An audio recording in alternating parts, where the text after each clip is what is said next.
Madam Chair, I rise today to express my opposition to H.R. 2117, the Protecting Academic Freedom in Higher Education Act, misguided legislation that repeals efforts to protect students' and taxpayers' investment in higher education.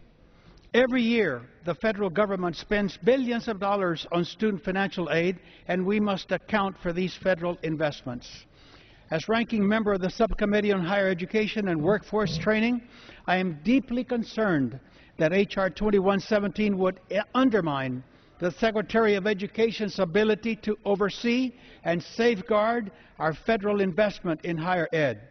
In my view, strong regulations strengthen the accountability and review of institutions of higher education that participate in federal student aid programs and help to maintain program integrity.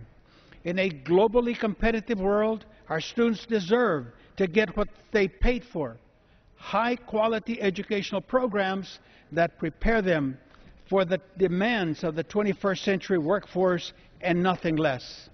H.R. 2117 repeals the U.S. Department of Education's credit hour regulation, which sets a minimum standard for the work needed to equal a credit hour for the purposes of federal student aid programs. To avoid having institutions overstate credit hours or inflate the federal student aid paid for students attending those programs, have consistent measures for credit hours. The credit hour definition provided by the Department is consistent with standard industry practice and provides needed flexibility for innovative programs.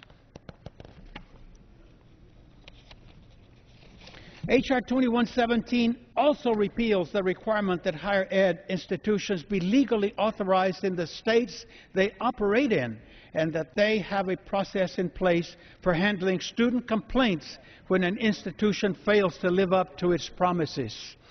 Repealing this regulation is clearly unacceptable. Students need to be protected from unscrupulous actors.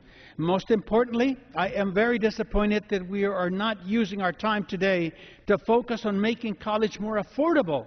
We must ensure that interest rates for need-based undergraduate student loans do not double from 3.4% to 6.8% in July of this year.